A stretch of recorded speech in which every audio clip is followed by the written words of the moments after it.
Honey Biscuits. Ben was cooking with his Gran. "What shall we make?" asked Ben. "Honey biscuits," said Gran. "What do we need?" asked Ben. "We need," said Gran, "a cow in the field eating fresh green grass, munch, dribble, munch, all day long." "A cow," said Ben, "and grass for honey biscuits?" "Oh yes," said Gran, "the cows turn the grass into creamy milk. Shake the milk round and round until it turns into smooth yellow butter. And 120 grams of smooth yellow butter is exactly what we need. And now we need sugar cane growing thick and tall in the warm, moist earth till it's way, way above your head and as thick as your wrist. Then it's crushed and cleaned and boiled until it turns into little grains of white sugar. And 120 grams of shiny white sugar, said Gran, is exactly what we need. Mix the butter and sugar together in the bowl until they are smooth, said Gran. The butter mustn't be too hard. It should be nice and soft. What do we need now? Asked Ben. 1,000 buzzing bees, said Gran, working all day, sucking sweet nectar from flowers and then flying back to their hives and packing the nectar into little waxy cells where it changes to runny honey. And 1 large tablespoon of runny honey, said Gran, is exactly what we need. And now we need a clucky hen scratching around all day, pecking up seeds and worms and tiny grubs. She eats 2 handfuls of wheat and some scraps for her kitchen and a spoonful of special food.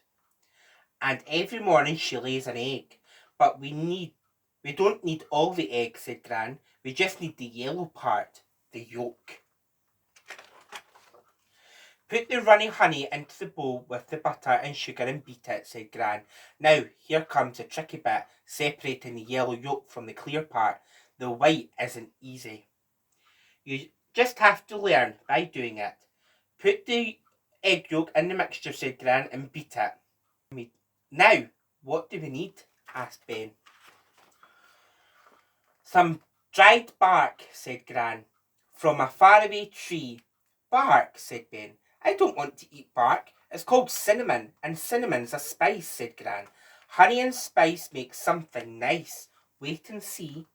The bark is ground up into brown powder, and that's exactly what we need, said Gran. A level teaspoon of powdery brown cinnamon, and now we need a field of golden wheat with the ears full of seeds and ripening in the sun.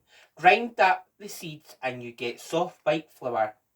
And 180 grams of soft white flour, said Gran, is exactly what we need. Put the cinnamon into the mixture, said Gran, and then the flour bit by bit, but don't beat it for too long. Now we've made stiff dough. Here comes the good part. Ready? Take small pieces of dough and roll it quickly in your hands and make it into a tiny ball.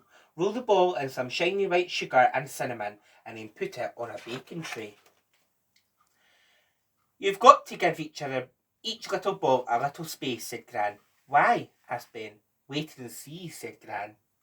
Remember, the oven mustn't be too hot or too cool. It just needs to be right to cook honey biscuits. Gran pulled on oven gloves and put the tray of the little balls in the oven. Soon, a wonderful cooking smell filled the kitchen. Let's have a peep, said Gran. We need to see how our honey biscuits are getting on. The little balls had disappeared and they turned into round, flat, gold brown biscuits.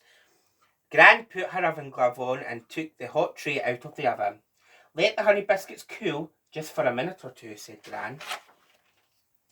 My honey biscuits, said Ben, have needed a cow, 1,000 bees, a hen, a field of sugar cane, a field of wheat and a part of a tree, and we've needed help of the fresh green grass and the bright coloured flowers, said Gran, and we've needed a good earth and good warm sun and rain. But Ben couldn't say anything. His mouth was too full of yummy, warm honey biscuits.